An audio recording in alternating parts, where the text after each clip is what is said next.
할렐루야. 네, 할렐루야.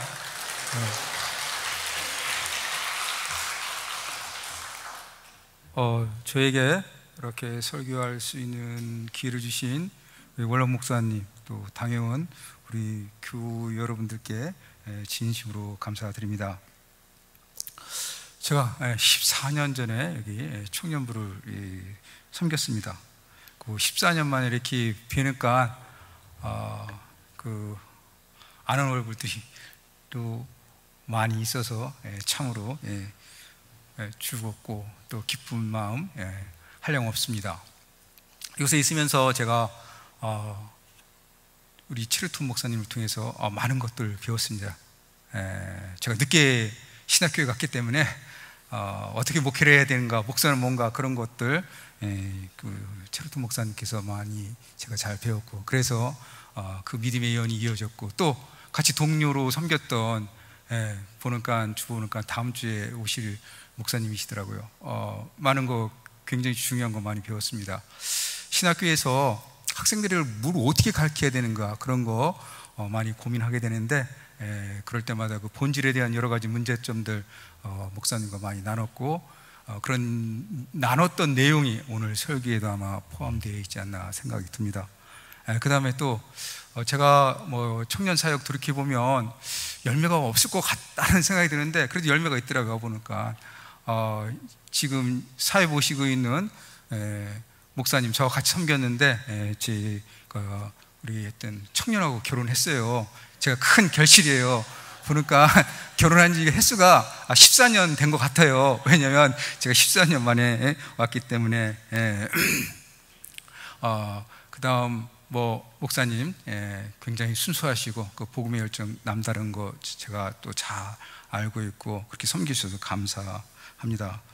또 더불어 같이 활동했던 우리 청년들 기억 많이 납니다.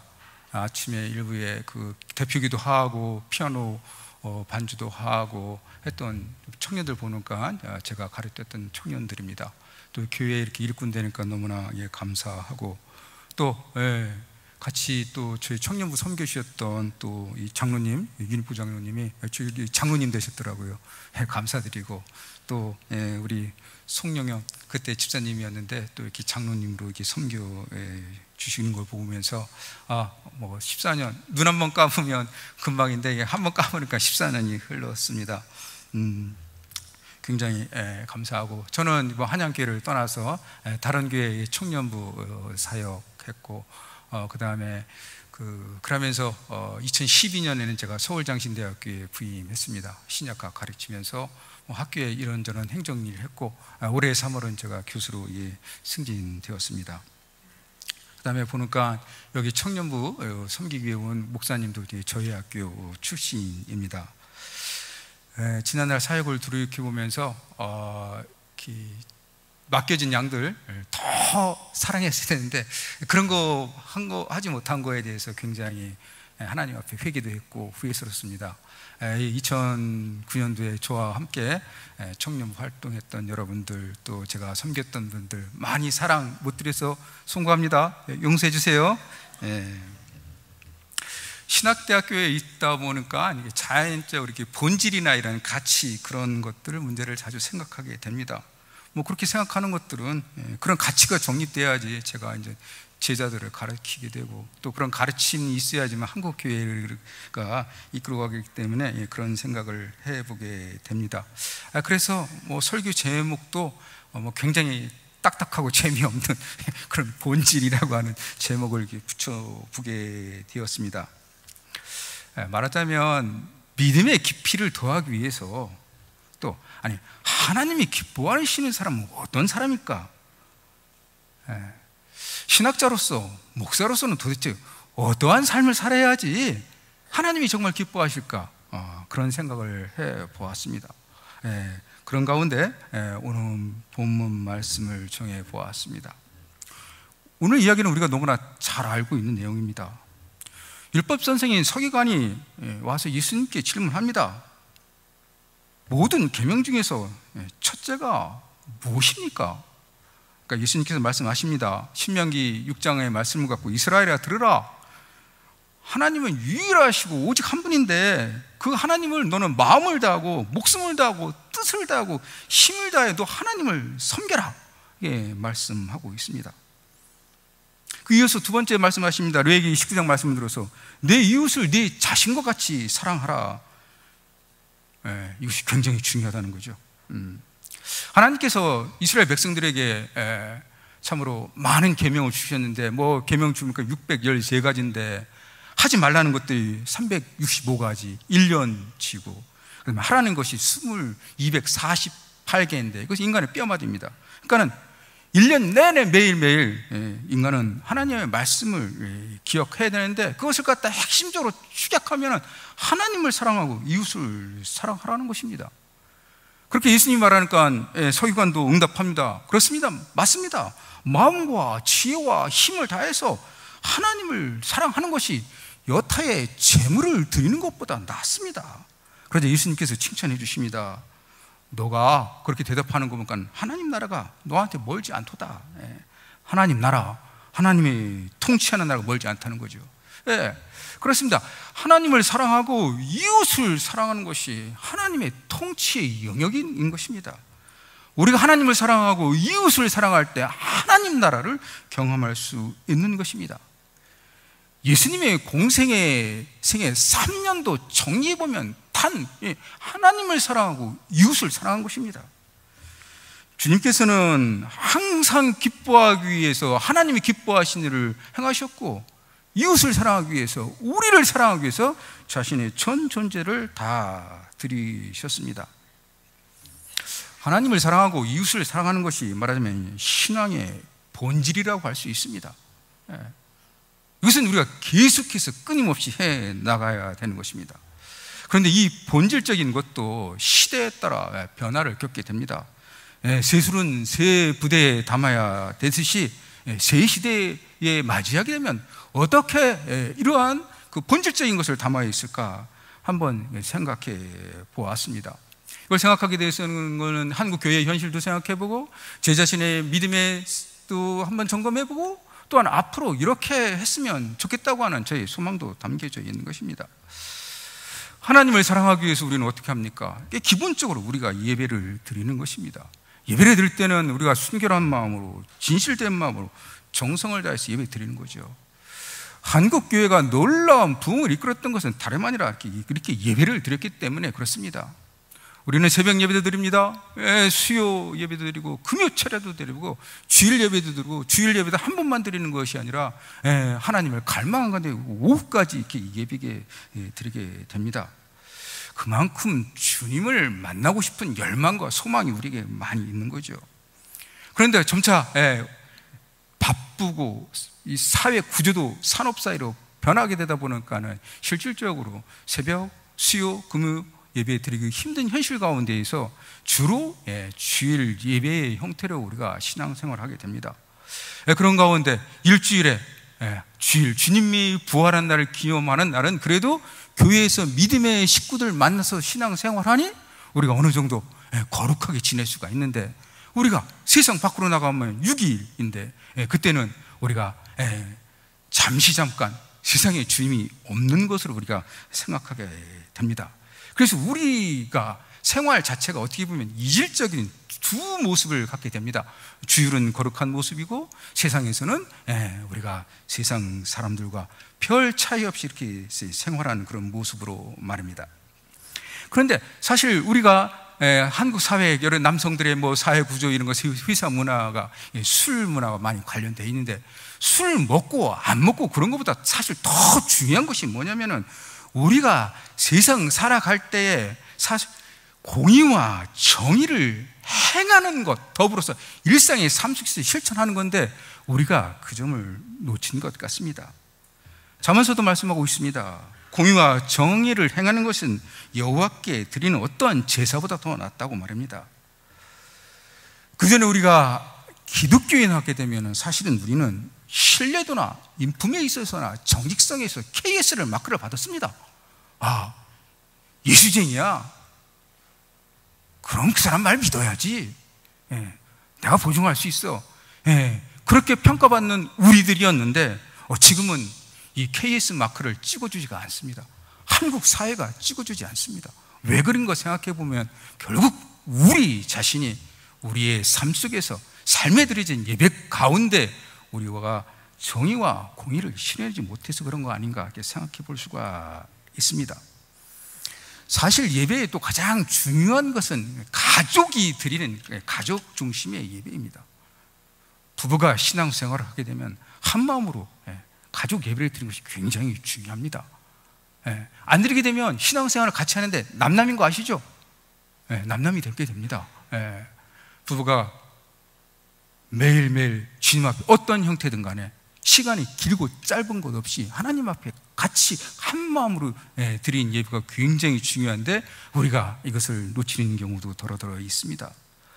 더불어 사실은 가족에서 그래도 가족을 이끌어가는 가족의 그 리더는 아버지인데, 아버지 중심으로 예배가 이루어져야 되는데 우리 자녀들 초등학교 다닐 때는 어느 정도 되게 되는데 중학교, 고등학교게 되면 대학 가는 게 더 중요하다고 생각이 드는 거예요.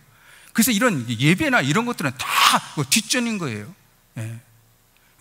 그렇게 되니까는 자연스럽게 가정에서의 신앙 공동체가 균열이 생기게 되는 것입니다.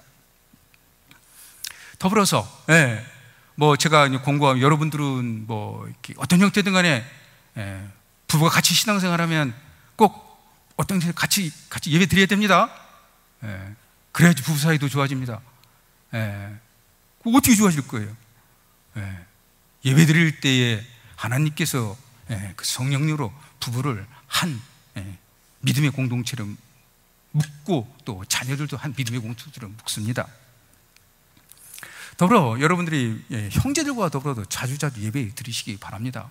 대개 우리가 멀리 떨어져 있게 되면 형제들 명절 때 1년에 한 2번 만나게 되게 되지만, 설이나 추석 명절을 만나게 되지만 믿음의 형제들이 있으면 같이 예배 공동체를 만드시기 바랍니다. 왜 형제들끼리 예배 공동체를 만들어야 하는 것이 중요하냐면 집안에 어려운 일을 당했을 때 예배 공동체를 형성하는 가족들은 그 위기를 잘 극복합니다. 그런데 그렇지 않게 되다 보면 어려운 일 맡게 되다 보면 굉장히 큰 파열음을 갖습니다. 예배는 삶에 가장 중요합니다. 하나님 앞에 나가고 하나님께 나갈 때 정의와 정직의 마음으로 나가는 것 굉장히 중요하다 할 수가 있습니다. 그 다음에 하나님을 섬기게 하는 것이 우리가 하는 것이 기도하는 것입니다. 하나님과 대화. 여러분들도 여기 보니까 다 믿음의 용사들입니다. 기도 많이 하시는 걸로 제가 알고 있습니다. 그런데 사실은 우리 기독교인들보다 기도를 일상에서 더 많이 하는 것들이 무슬림인 거 아시죠? 그들은 하루에 5번 기도합니다. 기도하라고 아예 무슬림 국가에서는 국가가 방송을 틀어줍니다. 하루에 5번 기도합니다. 여하튼 우리는 기도하는 습관이 중요합니다. 기도하는 가운데 하나님 앞에 나아가고 또 하나님의 임재를 경험하게 되고, 자, 그런데 기도하는 가운데 이 기도는 굉장히 반복된 그 형태를 갖게 됩니다. 우리가 어떤 기도의 형식이 정해지면 거의 이렇게 반복되잖아요, 일상에. 근데 기도가 너무 나의 소망 중심, 나의 이루어지는 바람의 중심으로 하게 되다 보면은 결국 자아 중심적이게 됩니다. 오늘 우리 장로님께서 기도하신 것처럼 기도의 폭을 좀 넓혀야 됩니다. 열방을 향해서, 세상을 향해서 많이 기도거리가 있습니다. 기도하신 것처럼 저 우크라이나 전쟁 빨리 멈추게 돼야 되죠. 그래서 지금 세계 경제가 지금 파고가 있지 않습니까? 빨리 평화가 와야 되고, 저 북한의 김정은 정권 언제까지 가렵니까? 무슨 방법으로 저 정권을 무너뜨립니까? 기도하는 것뿐이 없습니다. 하나님 앞에 매달리고. 더불어 바라겠는데, 코로나 긴 기간 동안에 워낙 매스컴이 하도 기독교를 많이 좋은 쪽으로 보도 안 하고 나쁜 쪽으로 했어요. 신학교가 굉장히 어려워졌습니다. 여러분들 신학교를 위해서도 기도해 주시기 바랍니다. 특히 저희 서울장신대학교를 위해서도 기도 많이 해주시기 바랍니다. 또 보니까 오늘 대전신대 교수님께서 오셨는데 대전신학대학교를 위해서도 많이 기도해 주시기 바랍니다. 기도하는 가운데 우리가 폭이 넓어지는 가운데 우리의 믿음도 더욱더 성숙될 수가 있습니다. 그런데 기도의 형태 중에서 제가 이렇게 쭉 저도 보니까는 여러 형태의 기도가 있는데 우리가 그동안 소홀히 한 거 있지 않은가, 우리 교회의 지도자들이 소홀히 한 기도가 있지 않나, 그런 생각을 해보게 됩니다. 그건 다름 아니에요. 금식 기도입니다. 우리가 80년대 전까지만 해도 굉장히 우리가 먹고 사는 게 힘들었는데, 그럼 기도로 하려고 하는 게 아니라 금식한 거죠. 금식하면서 기도했는데 우리가 어느 순간에 굉장히 잘 먹고 잘 살게 되었습니다. 굉장히 한국 사회가 풍요로운 사회인 거 아시죠? 텔레비 보면 웬만한 거 다 먹방 프로그램입니다. 그건 그만큼 우리가 잘 먹고 잘 산다는 것입니다. 그 풍요로움의 세대입니다. 풍요로움의 세대니까 하나님께 감사할 줄 모릅니다. 이럴 때 금식 기도는 굉장히 중요한 하나님 앞에 나가는 도구가 될 수가 있습니다. 에스더는 3일을 금식했는데 나라를 구했다잖아요. 3일을 금식했는데 3일은 72시간입니다. 9끼입니다. 9끼를 굶고 하나님 앞에 나갔는데 나라를 구했다는데, 여러분 인생의 삶에 문제가 있습니까? 한번 3일 굶을 보세요. 3일 금식 기도하면서 자녀 가르쳐 보세요. 아니, 자녀는 어리니까 3일 금식 못하더라도 부모가 3일 금식하면서 그 3일에 모은 돈 갖고 구제연금 내보세요. 그럼 그 자녀가 어떻게 성장합니까? 아버지의 믿음을 본 그 자녀는 허튼 데 나가지 않습니다. 사실 제가 이게 3일 금식 기도 강조하는 것은, 제가 유대인의 신앙 생활 형태를 보니까는 참, 유월절 있죠, 오순절 있죠, 초막절 있죠, 대속절 있죠. 이 절기마다 다 하나님 앞에 나가는 마음이 있는데, 우리 기독교 가만히 생각해 보니까 우리는 부활절 신앙으로 땡이에요. 땡. 부활절 40일 고난에 있어갖고 딱 기도한 다음에 그 다음에 아무것도 없더라고요. 그래서 제가 생각했어요. 야, 일하다가는 한국 기독교가 문제가 아니라 유호성, 네 신앙이 문제다. 네 신앙. 너 거기서 그렇게 하면서 네 학생들 누구 어떻게 가르칠래? 그래서 제가 생각했어요. 그럼 저는 어떻게 할까? 그래서 생각을 해보니까 6개월을 지켜주신 은혜 감사, 앞으로 6개월을 지켜주신 은혜에 감사. 그래서 6월 29일, 6월 30, 7월 1일 3일간 금식기도 하는 거예요. 저 혼자 금식기도 하다가, 이제는 제가 학교에 선생으로 있으니까, 야, 너만 그렇게 하면 뭐해, 제자들 길러내야지. 그래서 제가 제자들과 같이 금식기도 하고 있습니다. 올해는 제가 이제는 5번째 하는데, 다 강사들도 제 제자들을 모아서 제가 금식기도 하고 있습니다. 아버지 앞에 나가려고 하는 것입니다. 그러니까 은혜가 사실 많이 부어지더라고요. 자, 여하튼 간에 여러분들도 한번 회복해 보시기 바랍니다. 그 다음에 우리가 하나님 앞으로 나가는 것이 뭐냐? 말씀입니다. 성경의 말씀. 하나님을 사랑하려고 하면은 하나님이 원하시는 것을 알아야 되는데, 그 원하시는 것이 뭐냐? 성경에 기록되어 있습니다. 한양교회는 전통적으로 수요예배 때 성경 세 구절 암송하죠. 굉장히 좋은 전통을 갖고 있습니다. 그렇게 계속해서 암송하시기 바랍니다. 근데 사실 성경 66권이 이게 짧게 두껍습니다.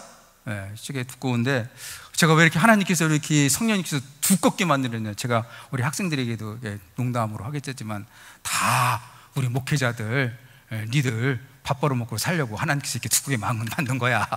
야, 그거 얇아봐라. 그거 누구 못하냐? 그 얇으면은 누구든지 다 할 건데, 이 두껍잖아요. 두껍습니다. 그 다음에 사실 여러분, 어떻게 성경 읽으면 금방 읽혀집니까? 이게 연애소설처럼 재밌어갖고 다 읽으면서 쑥 읽는 것도 아니에요. 들으면 굉장히 부담스러운 내용 많이 있죠. 솔직히 성경은 축복보다 못된 얘기 더 많이 기록된 거 아시죠? 심판 이야기. 그거는 그만큼 우리가 못됐기 때문에 그렇습니다. 그러니까 읽기도 굉장히 좀 부담스럽고, 시간적으로나 공간적으로나 굉장히 멀리 있습니다. 아브라함 이야기는 주님 탄생부터 2000년 전의 이야기입니다. 우리나라가 2000년 전, 주님 탄생 2000년 전, 지금부터 4000년 전은 어느 시대입니까?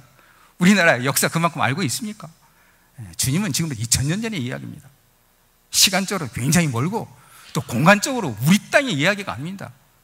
뭐 서울, 광주, 뭐 저기 부산, 그런 이야기면 조금 더 우리가 친숙하게 다가갈 수 있는데, 이거는 저쪽 팔레스타인 땅의 이야기입니다. 그래서 사실 성경 66권을 갖다가 알려고 하면은 여러분들이 힘써 노력해서 배워야 됩니다. 그러니까 여기 지금 성경 공부하고 있더라고요. 그러니까 참여하시기 바랍니다. 하나님의 말씀을 자꾸 읽어야 하나님 뜻도 알 수 있습니다. 그래야지 올바른 믿음을 갖게 됩니다. 더불어 제가 여러분들에게 권고하는 것들, 먼저 정년퇴직하셔서 집에서 이렇게 계시고 무엇 할까, 제2 인생을 어떻게 살아갈까 고민하시는 분들이 있으면 고민하지 마시고 신학교에 오시기 바랍니다. 저희 서울장신대학교 오시기 바랍니다. 목사 되고 안 되고 그런 것이 중요한 게 아니라 하나님의 말씀 배우는 것 자체가 굉장히 중요합니다. 그 은퇴하고 할 일 없으면은 아침 가갖고 그 한의원 가서 침 맞는 게 일인 거 아시죠? 그렇게 해서 하루 일과 보내는데, 신학교에 오게 되면 하나님 말씀도 배우고요, 젊은 친구들과 이렇게 지내니까 굉장히, 또 그렇게 하니까 소명을 주시니까 하나님께서 아픔도 다 잊게 해주십니다. 신학교가 제가 아까 소도 얘기했지, 쬐게 좀 어렵습니다. 입학생 중원율에 있어서 오셔갖고 저희 신학교 많이 도와주시기 바랍니다. 한양교회라고 거기 쓰게 되면 제가 아마 면접하게 들어가게 되면은 제가 어떻게 가급적이면 긍정적인 입장에서 제가 생각해 보렵니다. 저 대전신대도 가주시고요. 여기 정말입니다. 하나님 말씀을 왜 그랬냐면 몰랐던 사실을 배우게 되는 것이 굉장히 중요합니다. 정말 그래, 내가 옛날에 목사님을 통해서 들었던 그 얘기인데 이게 이거구나. 말씀의 깊이를 더해갈 수가 있습니다. 그런 믿음의 깊이가 더해갑니다.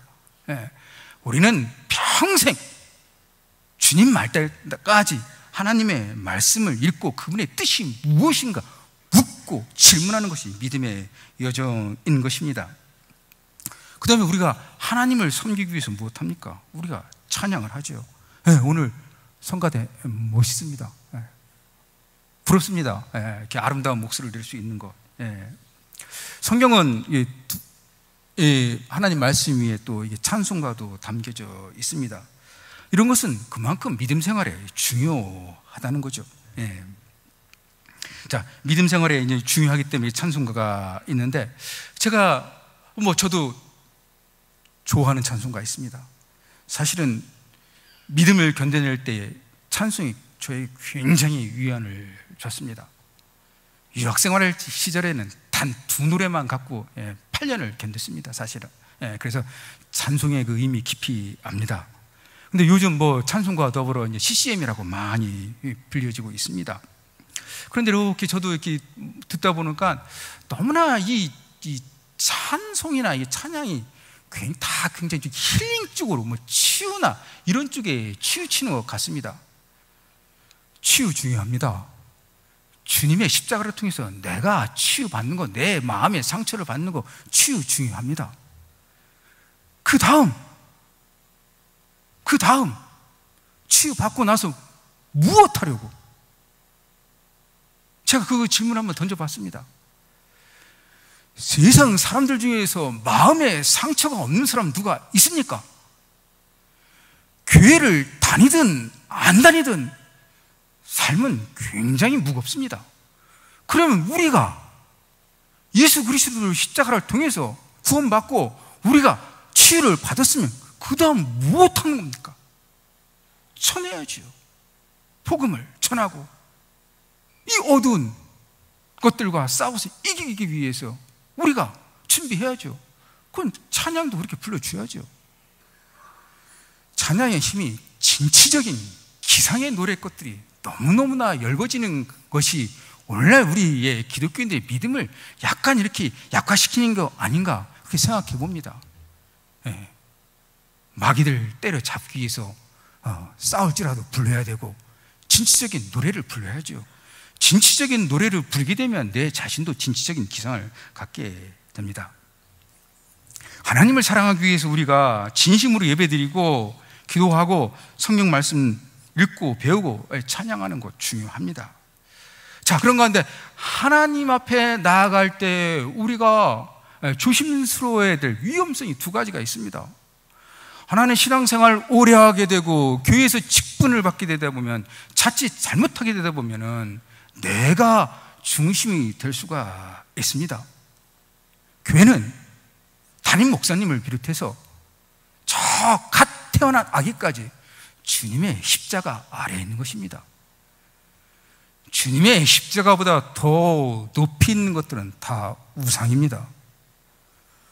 우상을 섬기게 되면 그 혹독한 대가를 교회는 반드시, 또 아닌 개인은 치르게 되어 있습니다. 하나님께서 우리 계속해서 성경을 통해서 말씀하신 것은 내가 유일하시고 나 위에는 없다는 것입니다. 십자가보다 더 높은 것은 교회에 아무것도 없습니다. 우리 모두는 십자가 아래에 있어야 됩니다. 그 겸손함을 우리가 가져야 됩니다. 두 번째로 위험성은 교회를 오래 다니다 보면서 실질적으로 하나님께서 여러분들의 기도를 다 들으시고 응답해 주십니까? 다 들어주셨습니까? 어떤 건 들어주시고 어떤 것들은 안 들으신다. 안 들어주시면 굉장히 속상하고 섭섭합니다. 그런 가운데 시험에 빠져서 정말 하나님이 살아계실까? 그분이 살아계실까? 그렇게 우리가 신앙적 회의가 들기도 하게 됩니다. 하나님은 아브라함 이전부터, 그 전에 창조를 하기 전부터 존재하셨고, 또 제 후배의 목사들이 1000년, 2000년, 3000년 세월이 가더라도 하나님은 살아 계십니다. 하나님이 살아 계시기 때문에 오늘 우리 이 예배를 드리고 그래도 세상이 부조리 가운데 이만큼 질서를 잡히게 되는 것입니다. 하나님은 내가 무엇 하시는지, 낮에는 태양보다 더 밝은 빛으로 나의 모든 것을 지켜보시고 밤에는 별들보다 더 초롱초롱한 무수히 많은 눈으로 나의 행동을 다 지켜보고 계십니다. 살아서 역사하십니다. 그걸 믿으시기 바랍니다. 여러분들이 그것을 안 믿으니까 신앙생활을 하더라도 불안이 오고 마음에 평안이 없는 것입니다. 살아서 역사하시는 그분이 여러분과 동행하고 있고, 그분이 인간의 몸으로 오셔서 십자가에 대속한 그 사랑을 보여주셨습니다. 사랑은 다름 아닌 보여지는 것입니다. 그 위험성에서 우리가 벗어나야 됩니다. 그 다음에 이웃사랑이라고 할 수 있습니다. 내 이웃을 내 자신과 같이 사랑하라, 주님께서 말씀하셨는데, 와, 이거 저도 생각해보면 굉장히 힘들고 어렵습니다. 어디까지 사랑해야 되는 거야? 구체적인 현실의 윤리적 문제 앞에 닥치잖아요. 어디까지? 내 이웃을 내 몸과 같이 사랑하는데 어디까지 사랑하라는 거야? 예. 사실 조금 전에 제가 소대 말씀이, 사랑은 눈에 보여지는 것입니다. 십자가 사랑이 바로 주님이 우리를 사랑하는 걸 눈에 보여줬습니다. 이 사랑에는 또 헌신이 동반됩니다. 헌신 속에서 사랑이 보여지는 것입니다. 가정에서 아버지의 사랑이, 어머니의 사랑이 눈으로 보여지기 때문에 가족 공동체가 유지하게 되어 있고 자녀들이 부모를 존경하게 되어 있는 것입니다. 자, 그 가운데 우리가 이웃 사랑하는 것 중에서 우리가 많이 했던 구제와 봉사라고 할 수 있습니다. 구제와 봉사. 뭐 선한 삶, 요거와 같은 선한 삶은 누가 보면 선한 사마리아인에서 이웃이 누구인가 설명하면서 거기에 사마리아인이 강도 만찬자를 치료한 모습 보여지지 않습니까? 기독교의 사실 생명력은 구제와 봉사에 있었습니다. 복음이 이 땅에 들어왔을 때, 정말 하나님께서는 이 땅에 무수히 많은 좋은 엘리트의 정말 훌륭한 많은 선교사님들을 보여주셨습니다. 그들이 이 땅에 보여준 구제와 봉사는 사실을 바다로 목물 삼아 기록할 만큼이나 많은 이야기가 있습니다. 왕을 치유했던 어이가 일반 백성, 신분을 가리지 않고 치료를 했다. 조선시대의 유교관념에서는 가히 상상할 수 없었습니다. 그런데 그것이 기독교가 한 거 아닙니까? 그렇기 때문에 우리 기독교가 이 땅의 백성들에게 신을 먹고 이 뿌리를 내려왔는데, 사실은 요즘 이 구제와 봉사 문제가 있게 되었습니다. 그것은 다름 아닌 국가가 이제야 봉사와 구제에 눈을 떴습니다. 그래서 동사무소가 아니라 행정복지센터입니다. 옛날에 힘들고 어려운 사람들은, 많은 사람들은 교회에 찾아왔습니다. 교회는 그들을 향해 갔습니다. 그런데 이제는 어려워도 교회에 오지 않고 어디 가냐면 행정복지센터 가는 거예요. 교회에 올 우리의 식구들이 다 복지센터로 가게 되는 그런 지금 위험에 처해 있습니다. 그래서 지금 교회는 사실은 새롭게 이 구제와 봉사를 어떻게 해야 되는가, 새로운 전략을 짤 필요가 있게 된 그런 시점에 놓이게 되어 있습니다. 뭐 여러 가지 방법이 있겠지만은 우리는 이제 새롭게 이 이웃을 갖다가 사랑하기 위해서 어떻게 봉사를 해야 할 것인가, 어떻게 구제해야 할 것인가, 심각하게 한번 우리가 스스로 고민해 볼 필요가 있습니다. 더불어 뭐 이웃사랑이 또 다른 형태로 이게 전도나 선교이라 할 수 있습니다. 뭐 같은 표현이지만 뭐 선교는 뭐 회의를 가는 걸 의미할 수 있고, 전도는 국내에 있는데, 저도 여기 2009년에 있으면서 청년들과 미얀마 갔다 왔습니다. 같이 다녀온 우리 이 장로님들 계시고, 정말 가게 되면 놀라운 것들을 많이 보게 됩니다. 신앙생활 연수가 오래됐는데, 하나님 진짜 살아계실까? 선교 다녀오시기 바랍니다. 한번 다녀오시기 바랍니다. 선교 현장에 가게 되면 하나님의 살아계심을 그냥 눈으로 볼 수가 있습니다. 미얀마에 신발도 없는 자들 없습니다. 그들의 발을 부여안고 저희가 세족식하고 기도해주고 수건을 주고 하니까 그들이 감동을 먹었어요. 제가 듣기로는 그 목사님 통해 그 다음에 그 미얀마 교회가 굉장히 부흥 발전했다는 이야기 들었습니다. 그것뿐만 아니라 선교 현장에 나가게 되면 하나님의 살아계심을 많이 체험할 수가 있습니다. 한국 교회가 경제적으로 또한 청년들이 지금 뭐 취업에 힘써야 되는지 약간 선교의 그런 열정이 약간 누르지만 다시 언젠가는 또 회복해서 열방을 향해 저희가 복음을 선포할 줄 믿습니다. 뭐 한약교회도 지금 계속하고 있는 것을 믿고 있습니다. 근데 실질적으로 오늘 우리 기독교에 약간 둔화된 것은 이게 국내에서 이게 복음 전하는 것인데, 전도인데, 뭐 여러 가지 이유가 있겠지만 다원화된 가치 때문에 그렇습니다. 야, 기독교, 너희들만 왜 진리의 유일한 길이라고 생각해? 산에 오르는 정상의 길은 이쪽 길도 있고 저쪽 길도 있고 이쪽 길도 아니냐, 왜 너희들만 옳다고 얘기해? 정상에 오르는 길이 많이 있지 않냐? 유교도 불교도 이슬람교도 모든 것 정상에 오르는 진리의 길 아니야, 왜 니들만 절대적이라고 하냐? 이렇게 말을 하니까는 타당성이 있는 것 같아요, 없는 것 같아요? 타당성이 있다고 생각 드는 거예요, 우리가. 그렇게 되니까는 복음을 전하기가 내 자신의 선뜻 어려워지는 거예요. 그렇지, 진리는 여러 개지, 그 중에 내 것도 하나지. 그러니까는 내가 상대방한테 내 복음을 권유를 못하게 되는 거예요. 우리를 갖다가 무장해제시키는 가장 위험한 다원화인데, 이것을 이겨낼 수 있는 방법은 제가 한번 생각해 보니까 뭐 여러 가지 있겠지만 두 가지. 비유를 산에 오르는 정상에 생각하지 말고 그리스 신화에 나오는 것처럼 미로 찾기로 생각하시기 바랍니다. 미로는 길 하나 있습니다. 그 중앙에 예수 그리스도 십자가 있습니다. 그 길에서 찾아 나오는 길은 딱 하나입니다. 여러분 그렇게 생각하시기 바랍니다. 그리고 여러분들이 사실은 복음을 전하기 위해서는 예수를 믿고 내가 구원의 기쁨이 있어야 됩니다. 기뻐야 됩니다. 그래야지 소개하죠. 여러분 맛집 가보셨습니까? 가서 음식 먹으니까 혹시 맛있습니까? 또 다른 사람이 소개합니까? 안 합니까? 소개하게 돼 있습니까? 야, 맛있는 거 먹으려는데 어디 갈까? 그래, 거기 가봐. 거기 맛집 있다. 여러분들이 예수를 믿고 기쁘게 되면 안전할 수가 없습니다. 여러분 예수 믿고 안 기쁘시십니까? 왜 이렇게 심각한 얼굴을 바라보시기 바랍니다. 기뻐하시기 바랍니다. 네. 구원받은 사실보다 더 중요한 게 뭐 있겠습니까?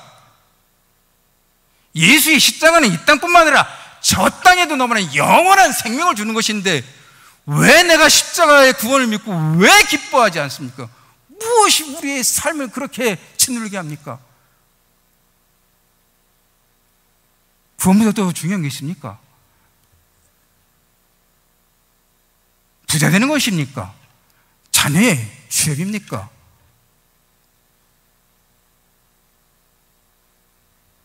자녀 취업 잘 됐다 하더라도 하나님을 사랑하고 정직을 기반으로 한가운데 가야지 그게 오래가지.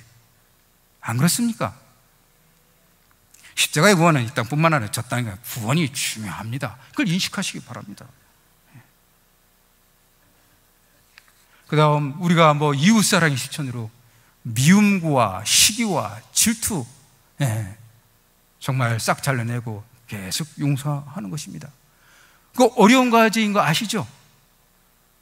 미움, 시기, 질투, 이게 비유하자면 부추와 같습니다. 잘라내면 금방 잘 자라나요. 언제?